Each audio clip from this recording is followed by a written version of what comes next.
I'm always having fun. Okay, it's kind of like a TikTok video. Oh, wow. Okay. I don't know how I feel about watching this. That's not a sentence, but I'm going to carry on anyway. Oh, God. What have we become?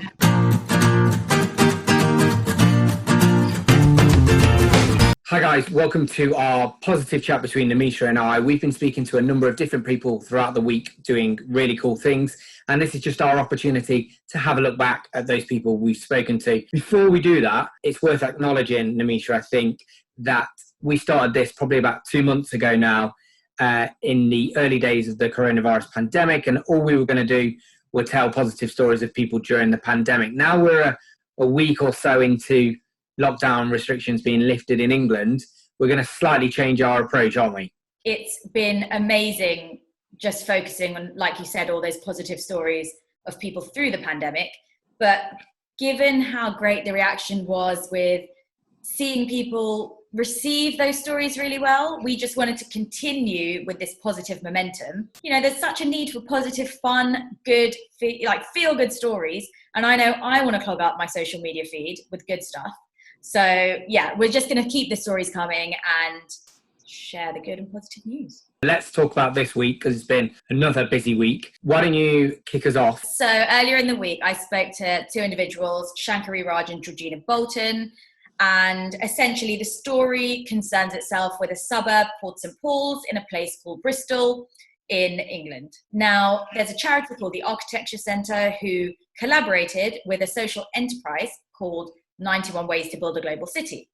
Now, the whole purpose of this collaboration was they are working on something called the Greenway Project, which is basically 3 community hubs being linked together through green space in that community to promote, outdoor kind of well-being, social interaction in a very positive, healthy, safe environment. So that's the crux of the project. And in doing so, they also wanted to get some kind of community collaboration themselves. So they wanted people to share their recipes and, they believe that food brings people together. And I'm pretty sure that you think the same. We love our food. And given their ethos that, food always does bring people together, they encouraged people to share these recipes. People were cooking loads during lockdown. And so they turned that campaign digital. It was initially meant to be over a physical feast where they could share recipes. Coronavirus happened. That went digital. People are sharing those recipes online through their Facebook page. And some of those recipes will be selected to form murals on those community hubs and centres. So there's a lot going on there. It's a big project, but that's the gist of it. And it, sounds very cool. We also released the next episode of our podcast as well. Episode 5 off the top of my head. I'm not really sure how we're 5 in already. But this was with Alan Donegan from the Pop-Up Business School. So they are an organisation that wants to turn its head on how business is brought together, really. If you've got a business idea, you're told that it takes money to make money and you have to write a business plan. They say, absolutely not. That's utterly boring, utterly useless, utterly waste of your time. That's not a sentence, but I'm going to carry on anyway. I spoke to Simon Payne, who was the other co-founder, a few weeks ago, and he really sort of sold the idea to me. And then we went back to go and speak to Alan Donegan because they've now got a podcast as well called The Rebel Entrepreneur. And they are giving away all their tips for free on this podcast to start your own business. He is just full of energy, drive, determination, and he was just very, very interesting to listen to. It was only a 20-minute episode, but it felt like I'd spoken to him for about an hour. And I kind of forgot people were listening as well because I started asking him about pizza and all sorts, just because I found him quite an interesting guy. So check out the Rebel Entrepreneur podcast. Check out our podcast. Probably do that first, then go to the Rebel Entrepreneur podcast if you want to learn about starting your own business. Another really fun, this is actually a really fun interview to do. Not that they all aren't fun, but this was super fun. And it involves a magic show. And so I spoke to Fergus Flanagan. He's a London-based BAFTA award-winning magician. He previously had a show, a magic show on CBBC. For those that don't know, it's BBC is one of our national broadcasters, and it's a channel specifically for younger audiences and for children. But he had a kids magic show, had an amazing time, was great. That's how he kind of kicked off his magic career. And then this year had shows set up that was about 10 years ago, but this year had shows set up in the theatre. He was going to perform at Edinburgh Fringe. Basically, dream gig came true. then that happened, the dreaded C word, and basically everything got wiped out. So he sat there, felt pretty rubbish for about 2 weeks, kind of felt sorry for himself, he said, and then came up with this idea that, hang on a second, I've got to do something about it, and then created this amazing digital virtual magic show. And I actually got to experience it, and it was so fun. Myself and my husband sat through, I think it was almost half an hour of this magic show. And whilst it felt super weird, because we actually watched it in our bedroom, just sitting on the bed, and then we had this like magic show going on. Super weird experience, brilliant experience. If you want to try something new, go do a virtual magic show. And yeah, it was awesome.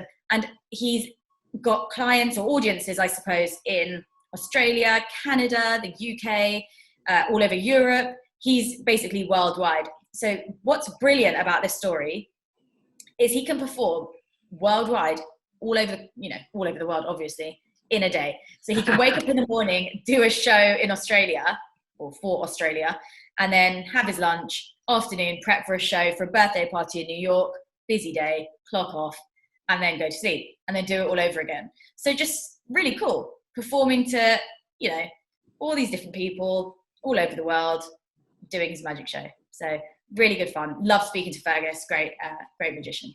Yeah, I think when you told me that this was happening, I laughed quite a lot. And then you told me the show, and I was really jealous. I think it sounds really, really cool. So, folks, if you're watching, I'd happily have a free show as well. Thanks very much. So that was our week. I'm put you on the spot, Namisha. Have you seen anything else that you'd like to bring to our attention for a positive end to the week? I came across a really fun viral video from an Instagram page called Jay Bunzi. I really hope I pronounced that correctly. I think her name is Jessica Bill. I probably just ruined the name and butchered it. But anyway, she and some other people got together, and basically these Friends lookalikes got together and then recreated a scene from one of the Thanksgiving Friends episodes, and basically lip synced the episode. It was just super funny, and like they dressed in character, kind of had the whole mannerisms going and everything, and it is just a really fun, like quick, a minute and a half watch. If you want to see it, I've reshared it on our Facebook page, or you can go directly to that Jay Bunzi account. I hope I pronounced that correctly. Really, really fun. Unbelievable amount of effort. I tip my hat to good old Jay Bunzi. They have smashed it. And also, I have to say, I think obviously they've recorded them in their own houses. So they've done that somehow and made it look like it was happening in one room and edited it together. So they're giving us a run for our money editing-wise, aren't they? Yeah, I was going to say I'll need tips. My news also comes from America, slightly more mainstream than yours, although Jay Bunzi is on the verge of just tipping into it. And mine came from some good news, which I know has certainly taken the headlines across the pond in America. But they spoke to a girl who was upset about missing Hamilton because it was called off because of coronavirus. And not only was she then having a chat with Emily Blunt, who is Mary Poppins, and that seemed good enough. If you're going to have a Zoom call or a Skype with Emily Blunt, that'd probably be enough. You'd like that, wouldn't you? I mean, look, I wouldn't turn it down. But then Lin-Manuel Miranda chimes in, the cast of Hamilton all start popping up and signing in, and then they just perform a song from the musical. And this little girl's face absolutely lit up, and that'll be a memory that she has for the rest of her life. And it might seem really simple, but bluntly, these guys are busy. They are, even in this time, they are busy. So to give their time up and to bring something together like that would have taken a lot of work. So I tip my hat to all of them involved. Just worth it for the smile on the little girl's face. I saw that video too. It was very good. It was really, really, really amazing to see her, how excited she was. So really good. So more of that, definitely more of that. We'll just keep bringing positive news to the fore.